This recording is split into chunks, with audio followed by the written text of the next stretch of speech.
Sot do të flasim për një nga vendet më të pushtuara nga paranormalja në Itali. Është një vend me një histori mjaft të dhimbshme dhe banorët e atij vendi e përshkruajnë pra këtë vend si një vend takimi mes shenjtërisë dhe supersticionit. Dhe pikërisht sot do t'ju çoj në varrezat e Fontanellës në Napoli.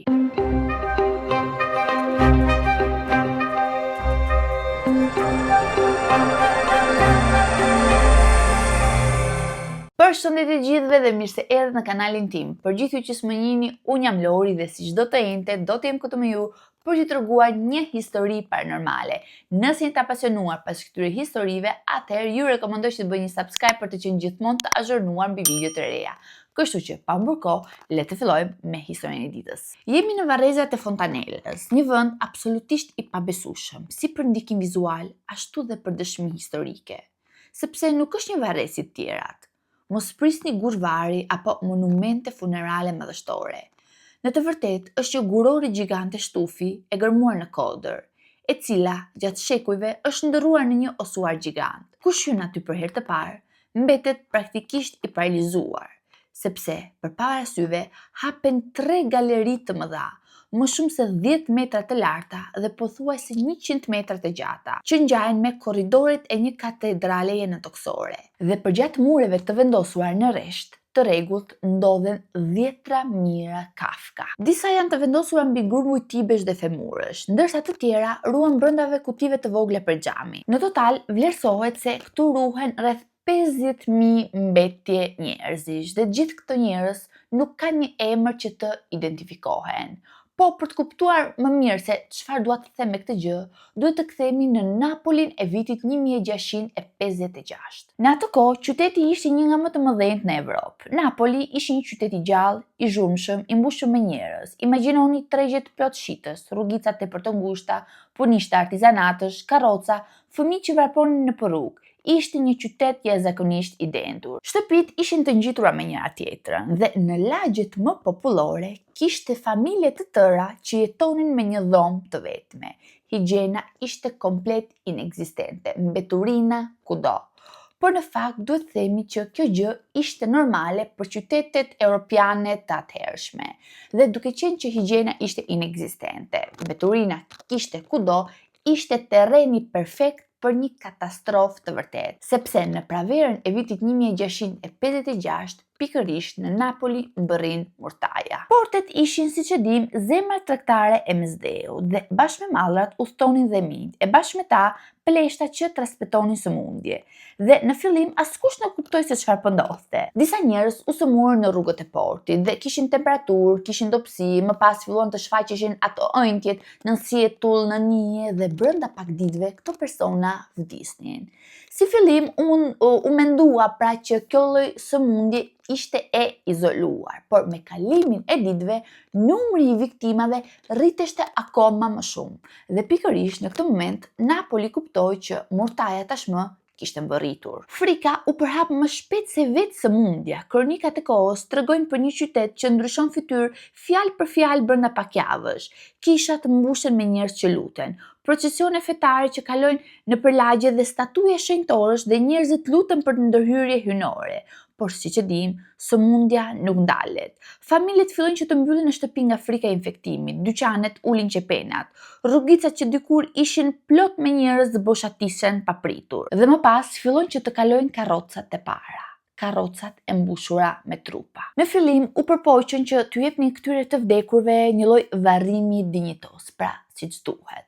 Por me kalimin e kohës, prifëtërinjt kuptojnë që kjo gjë është e pamundur, sepse të vdekur kishin shumë, nuk arrinin ndo që të kryenin gjitha ritualet në kohën e duhur, sepse duhet të ishin në shumë vende njëkohësisht. Varrezat ishin të përmbushura plot e përplot dhe kronikat asaj kohe shkruanin që në dyert e shtëpive kishte trupa të pajetë dhe me kalimin e kohës kishte familje të shuajtura brenda pak ditësh. Burrat e ngarkuar me mbledhjen e kufomave përshkojnë rrugët me karroca të mbuluara, troketin nëpër dyer, pyesin nëse ka të vdekur brenda. por shpeshherë nuk prisnin as përgjigje. I ngarkojnë trupat, i vendosin njërin mbi tjetrin. Në disa lagje, mendoni pak, era e vdekjes bëhet aq e fortë sa praktikisht është e vetmja erë që mund të ndjesh. Shumë njerëz u larguan nga qyteti dhe vetëm nëse kishin mundësi, dhe këtu futen vetëm fisnikët, vetëm të pasurit, që largoheshin nëpër fshatra, largoheshin larg qytetit të Napolit. Ndërsa personat e tjerë ishin detyruar që të qëndronin pikërisht aty, në zemër të epidemisë, në epicendrën e saj.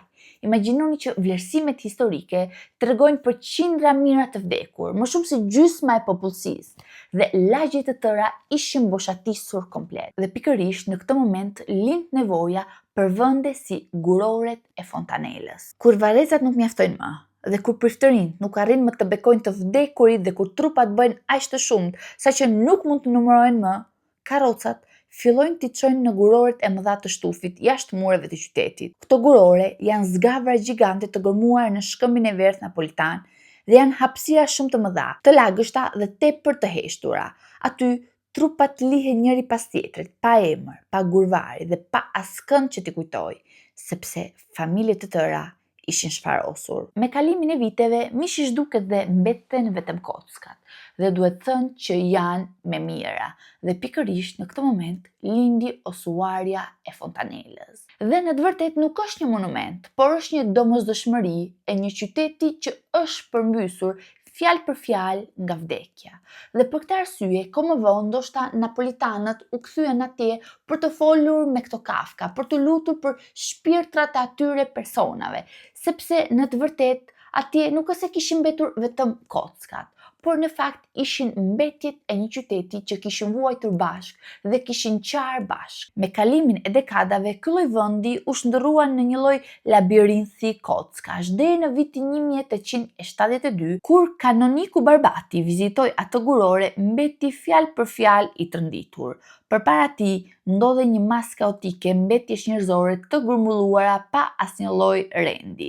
Barbati vendosi atëherë të organizonte hapësirën dhe t'u jepte të paktën një minimum dinjiteti atyre të vdekurve. Kështu që ai bëri që kockat të vendoseshin në rreshta, duke krijuar 3 korridore të mëdha, dhe secili korridor kishte një kuptim simbolik. Njëra u dedikohej priftërinjve, tjetra u dedikohej të prekurve nga murtaja, dhe e treta u dedikohej pezentëve.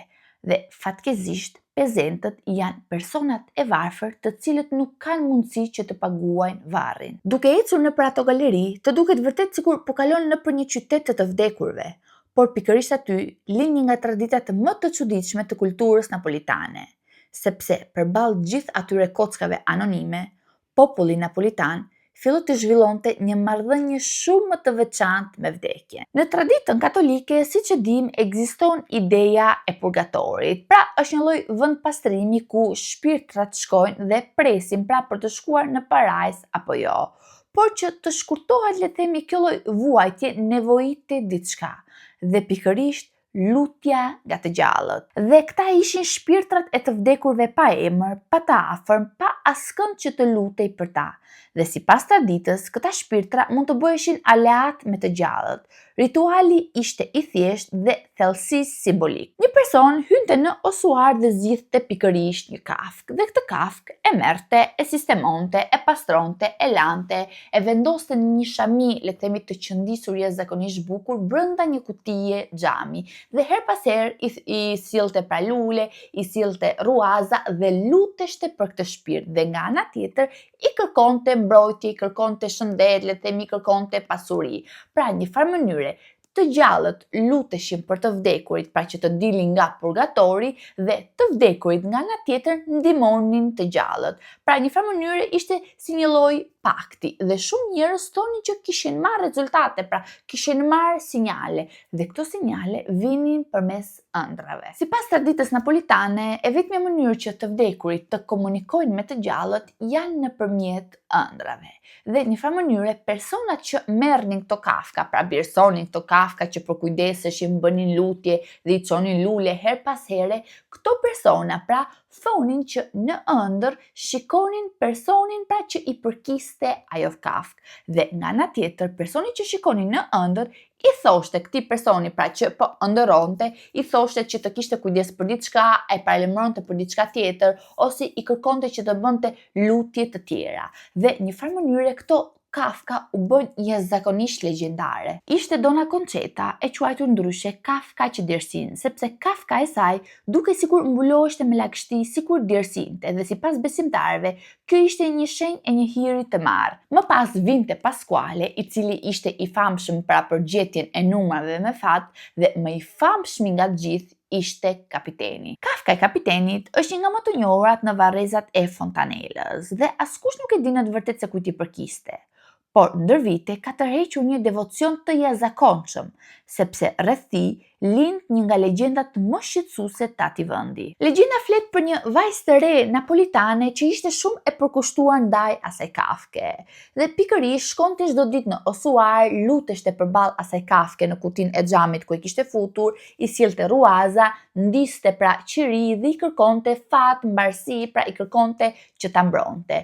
Por nga ana tjetër, i fejuari i saj nuk e besonte fare këtë gjë dhe në një farë mënyre mendonte që ishte diçka e neveritshme dhe diçka qesharake. Por një ditë edhe ai vendosi të shkojë me të fejuarin e tij pikërisht aty. Dhe në momentin kur ndodhet përballë Kafkës, fillon që të tallet me të, fillon që të flasë me të dhe i thot pikërisht këtë fjalë, por me sarkazëm. Nëse je i vërtet, atëherë duhet të vish në dasmën tonë. Dhe pikërisht ditën e dasmës, mes të gjithë të ftuarve, ndodhet një person i cili askush nuk e njeh. Dhe ky person kishte veshur një lloj uniforme të vjetër oficeri. Dhe kur dhëndri e pyet se cili ishte, ky i fundit përgjigjet qetësisht: "Si nuk e di, ti ishe vetë që më ftove në dasëm." Dhe pas këtyre fjalëve zhduket menjëherë. Shumë tregime popullore thonë që ka qenë kapiteni dhe ka ardhur pikërisht për të kërkuar atë respektin që ishte mohuar. Por duhet thënë që ky lloj kulti zgjati me dekada me radhë, dhe me vazhdimin e viteve, njerëz të ndryshëm, gra të ndryshme shkonin pikërisht te ky vend duke u përkujdesur për këto Kafka, duke i çuar lule, duke i çuar ruaza, duke ndezur qirin, duke u lutur, derisa kisha filloi që ta shinte me dyshim këtë praktikë. Dhe në vitin 1969, kryepiskopi i Napolit, Corrado Ursi, firmosi një dekret që ndalonte zyrtarisht kultin duke e konsideruar atë një formë të thjeshtë supersticioni. Kutit pexhami u hoqën dhe shumë praktika popullore u dekurajuan, por traditat popullore, sidomos në Napoli, nuk zhduken kurrë. Edhe sot shumë vizitorë tregojnë se ndjejnë diçka të çuditshme brenda atyre galerive.